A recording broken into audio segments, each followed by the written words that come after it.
मागणी केलेली आहे की जरांगे पाटील यांची SIT चौकशी होऊन त्यांना अटक करण्यात यावी। सरकार त्यांचं आहे, गृहमंत्री त्यांचे आहेत, मुख्यमंत्री त्यांचे आहेत, त्यांना पाहिजे ती त्यांनी भूमिका घ्यावी।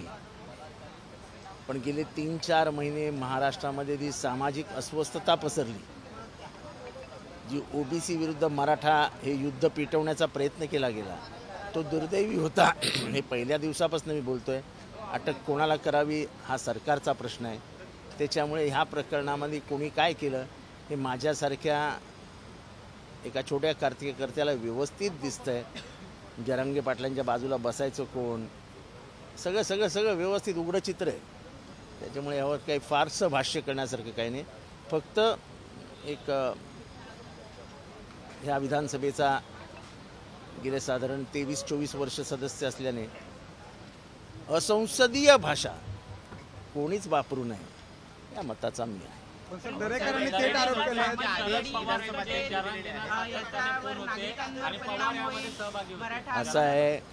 असं आहे की सध्याच्या मॉडर्न टेक्नॉलॉजीमध्ये कोणी कोणाला फोन केले हे रश्मी शुक्ला यांना सांगावं तुम्ही, कारण का ते एक्सपर्ट आहेत त्याच्यात, आणि फोन नंबर बाहेर काढावेत। आमचं आव्हान आहे। कसं आहे की महाराष्ट्राच्या राजकारणामध्ये शरद पवारांचं नाव घेतलं की झाली हेडलाईन, तुम्ही आज दिवसभर तेच चालवणार।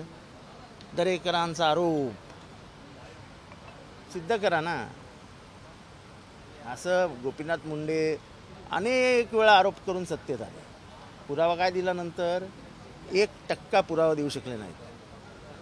राजकारणात खळबळजनक वृत्त येईल अशी भाष्य करायची आणि त्याचा वापर निवडणुकीसाठी करायचा। निवडणुकीसाठी ना जनता लक्षात ठेवते ना राजकारणी लक्षात ठेवतात, हे दुर्दैव आहे। अत्यंत जबाबदारीने बोललं पाहिजे, आरोप करताना अत्यंत जबाबदारीने केला पाहिजे। जरांगेंच्या पाटलांच्या बाजूला कोण बसायचं, बंद खोलीत चर्चा कोण करायचं हे काय आम्हाला माहीत नाही, पण ते सरकारचं काम होतं, सरकारने केलं, ते सरकारनेच भोगावं बघावं, आम्हाला काही घेणं देणं नाही। आणि राजेश टोपे किंवा कोणी असतील येऊ द्या ना, सगळं समोर येऊ द्या ना, आम्ही घाबरत नाही ना। जे कर नाही त्याला डर कशाला हो। हे सगळं तू रडल्यासारखं कर, मी मारल्यासारखं करीन, मग आरडाओरड कर, मग मी बसलेलो असीन, मग वरनं एक आदेश येईल। आम्ही पण सत्तेत होतो, आम्हालाही माहिती आहे अध्यक्षाला सकाळी काय फिटिंग करण्यात येतं। तेव्हा हे सगळं एखाद्या नवख्या माणसाला महाराष्ट्रामध्ये जेव्हा तुम्ही दाखवत असाल तेव्हा खरंच वाटत असेल काय गांभीर्याने चालू आहे। हे सगळं ठरलेलं असतं, सकाळी कोणी ओरडायचं, कोणी बोलायचं, कसं बोलायचं, मग अध्यक्षांनी कसं बंद पाडायचं सभागृह, मग त्याच्यानंतर अध्यक्षांनी काय येऊन बोलायचं, हे सगळा स्टेज मॅनेज शो होता। त्यामुळे याच्याबद्दल फार गांभीर्याने काही घेण्याची मला तरी गरज वाटत नाही। सगळा कट रचण्यात आला असा एक महत्त्वाचा आणि गंभीर आरोप केला जातो। हे एकंदर मराठा आणि OBC यांचं आंदोलन जे आहे त्याच्यातनं आपल्याला या दोन्ही जातींमध्ये तेढ निर्माण करून ह्याच्यामध्ये आपल्याला फायदा कसा घेता येईल ह्याचा राजकीय विचार केला।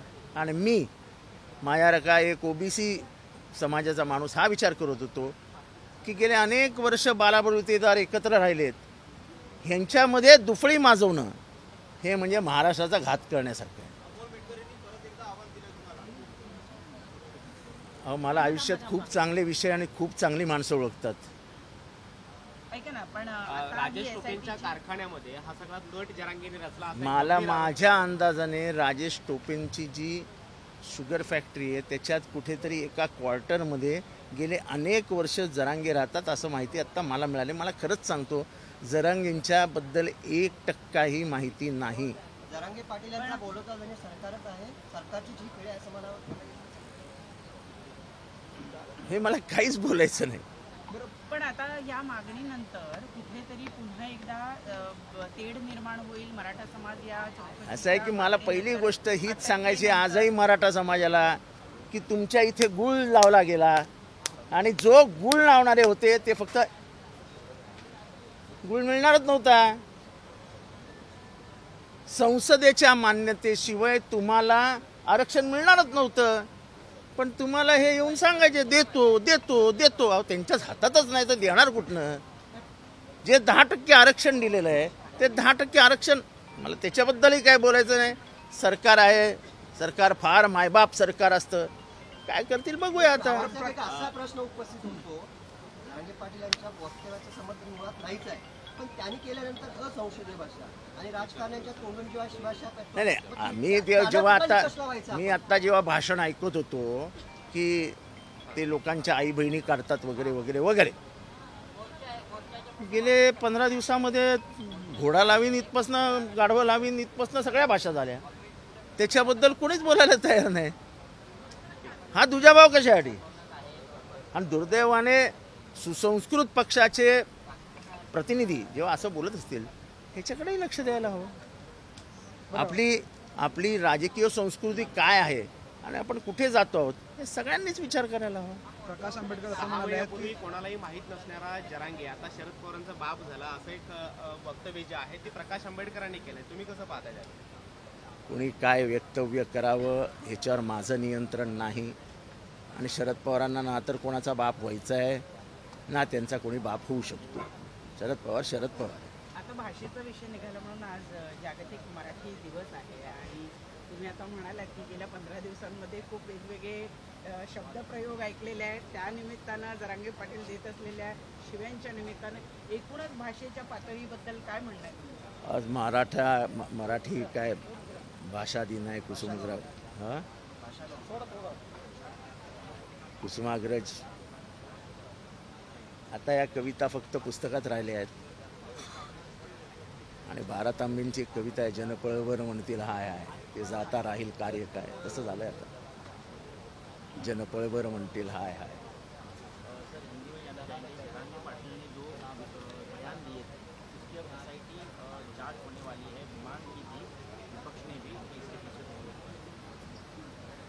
जरूर सरकार ने उसको ढूंढना चाहिए.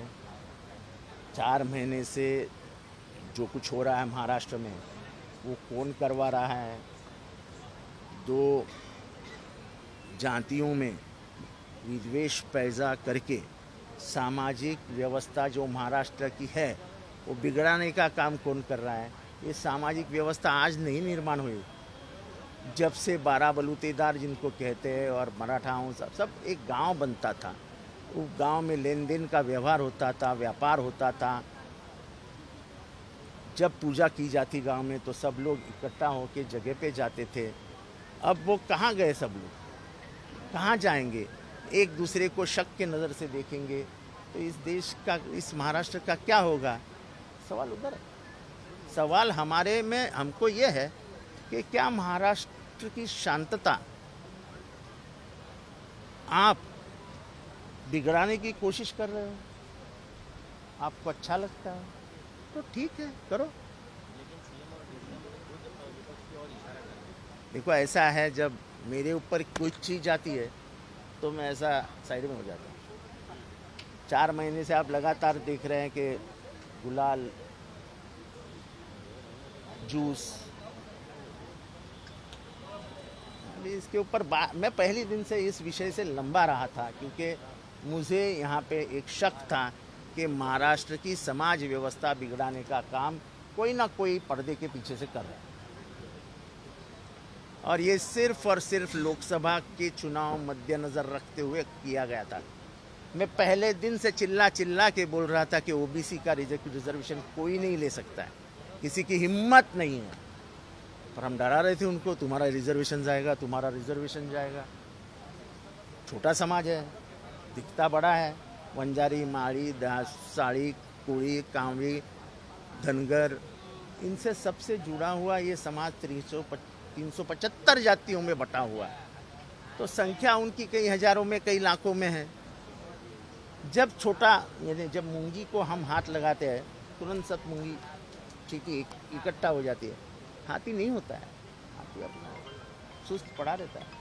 बारामतीमध्ये सुनेत्र पवार देखील आता निवडणुकीच्या रिंगणामध्ये उतरणार आहेत आणि त्यासाठी आता शरद पवारांनी देखील आता सभा देखील बोलवली आहे. कशी असणार आहे? असं एक तर पहिली गोष्ट, शरद पवारांनी कुठलीही सभा बोलवलेली नाही आणि शरद पवार काय भावनिक आव्हान करणार नाही. शरद पवार काय दर आठवड्याला बारामतीत जात नाही. शरद पवारांनी कधी अजित पवारांचं नाव देखील घेतलेलं नाही. त्याच्यामुळे कोणी निवडणूक लढवावी हा ज्याचा त्याचा प्रश्न आहे. नांदेडमध्ये अशोक चव्हाण यांच्यासमोर जय श्रीरामच्या घोषणा देण्यात आल्या आणि त्यांनी त्याला उत्तर देताना भारत माता की जय असं उत्तर दिलं. त्यांनी काय उत्तर द्यायचं काय नाही हे आता एकदा त्यांनी तो मार्ग स्वीकारला आहे ना, मग आता त्यांनी त्यांचं बघावं, आपल्याला काय करायचं आहे. त्यांनी त्या हिंदुत्वाचा स्वीकार केला आहे ज्या हिंदुत्वाचा 70 वर्ष त्यांच्या घरातनं विरोध झाला. तेव्हा माणसं बदलतात. याचं एक उत्तम उदाहरण अशोक चव्हाण आहे. रश्मी शुक्ला यांच्या कुठेतरी जी सेवा कार्यामध्ये वाढ अहो जाऊ द्या, रश्मी शुक्लाच्या सेवे वाढायची काय माझा पगार वाढणार आहे का माझ्या घरच्यांचं भलं होणार आहे काय.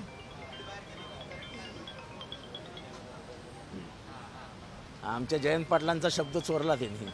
करेक्ट कार्यक्रम हा शब्द जयंत पाटलांच्या नावावर आहे, नावावर. पण ठीक आहे, तर त्यांना कुणाचा कार्यक्रम करायचा असेल तर ही इज मोस्ट वेलकम. माणसं निवडताना अशी परत चूक करू नये मुख्यमंत्र्यांनी, एवढंच माझं सांगणं असेल. हां अहो ते नियोजन मंत्री आहेत, अर्थमंत्री आहेत, तेच सादर करणार ना. आणि त्यांनी सांगितलंय की गावचा विकास करायचा असेल तर सत्तेशिवाय काही पर्याय नाही, मग मी कोणाबरोबरही जाऊ शकतो सत्तेसाठी, असं त्यांनी स्वतः कबूल केलं ना. की माझं नेतृत्व हे अपघाताने निर्माण झालं. महाराष्ट्रातला एका युवकाची गरज होती त्या काळात आणि माझं म्हणून माझं नेतृत्व बाहेर आलं. काँग्रेसमध्ये सतरंजा आणि पोस्टर लावणारे अनेक तरुण होते, त्यांचा अपघात नाही झाला हो. माझा कधी अपघात नाही झाला, तो त्यांच्याच नशिबी आला आणि ते मुख्यमंत्री 4 वेळा झाले. विचारधारा वगैरे बाजूला ठेवायची. ते म्हणाले सत्तेत असलं पाहिजे, म्हणजे सत्तेसाठी वाटेल ते, हा एवढा थोडकाच त्यांचा भूमिका आहे. त्यांच्या भूमिकेचा अर्थ एवढाच की सत्तेपुढे शहाणपण नाही. तेव्हा मी बोलताना सांगितलं की जे त्यांचे मित्र आहेत आजचे नेते देवेंद्र फडणवीस साहेब हे अनेक वर्ष विरोधी पक्षात होते, अनेक वर्ष. त्यांची भूमिका त्यांनी कधीच सोडली नाही. त्यांनी सत्तेवरती मोठे मोठे हातोडे चालवले, अनेक घोटाळे बाहेर काढले, पण त्यांना असं कधीच वाटलं नाही की माझ्या गावचा विकास होत नाही म्हणून मी काँग्रेसमध्ये जावं. हा ज्याचा त्याचा विचार असतो. सत्तेसाठी मी कुठेही लोळण घेईन हे आमच्या विचारात बसत नाही. साहेब अवकाळी पाऊस पडलेला आहे मागच्या वेळची अवकाळी पाऊस पडला त्याचे अजून या अवकाळीमुळे जे नुकसान झाले त्यासाठी शेतकऱ्यांच्या मदतीसाठी काही अपेक्षा करू नका. आपलं राज्य सरकार 1,60,000 कोटीमध्ये खाली आहे. 1,60,000 कोटी हा दरवर्षीचा अर्थसंकल्प जो येतोय ते लिपापोती आहे. एकही खाली काम होत नाही आहे, पैसे जात नाही आहेत. त्यामुळे महाराष्ट्रामध्ये अर्थमंत्री जो विकास सांगतायत तो विकास होतच नाही. पण मला वाईट या गोष्टीचं वाटतं की जेव्हा आमच्या मंत्रिमंडळात अजित पवार असायचे तेव्हा एखादी जे आम्ही योजना केली की ते मोठ्याने ओरडायचे, तुम्हाला काय महाराष्ट्र खड्ड्यात घालायचं आहे का. आता इथे तर कुठल्या आमदाराला 1000 कोटी, कुठल्या आमदाराला 700 कोटी, कोणाला किती कोटी. आता महाराष्ट्र खड्ड्यात नाही जाणार, आता महाराष्ट्र असं उचलून वरती नेणार. मैंने बयान सुना नहीं है, नहीं मेरे को बयान सुनना पड़ेगा, आपके मुंह से नहीं ले सकता हूँ ना.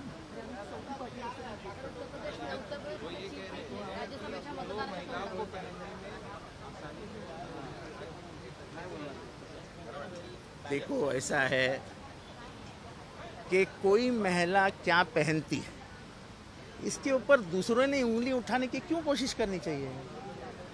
मुझे अगर मेरा मुंह पूरा ढकना है तो आपको क्या एतराज है कि आप मेरे बदन को देखना चाहते हो क्या. मैं हिजाब पहनूं, मैं पूरा बदन पे मैक्सी डालूं, टाइट जीन पहनूं, मिनी स्कर्ट पहनूं, फ्रॉक पहनूं. हमारे घर में बेटी है हमारी, उसको लिबर्टी दी गई है, तू कर, जो करना है कर. भरोसे की बात है ना.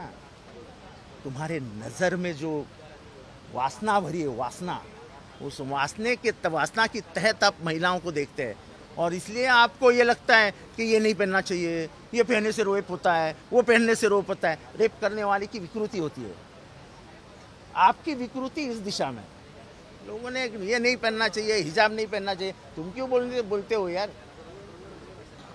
हमारे में भी घूंघट है ना गांव में, तो क्या कहेंगे हम हमारी बहनों को कि घूंघट निकाल डालो? घूंघट ही हमारी प्रथा परंपरा रही है और हमें उसका भी अभिमान है कि हमारी औरतें कभी भी किसी के सामने बिना घूंघट आती नहीं है। उत्तर भारत में जाओ,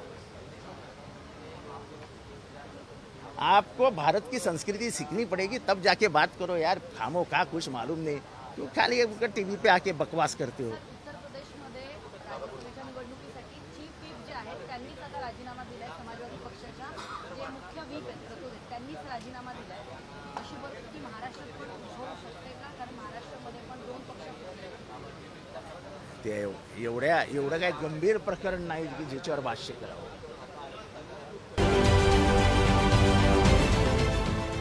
देश विदेशातील प्रत्येक घडामोडींचे लाईव्ह अपडेट मिळवण्यासाठी आता साम टीव्हीच्या सर्व सोशल मीडिया प्लॅटफॉर्मला लाईक, फॉलो आणि सबस्क्राईब करा. तसंच सर्व नोटिफिकेशनसाठी बेल आयकॉन प्रेस करायला विसरू नका.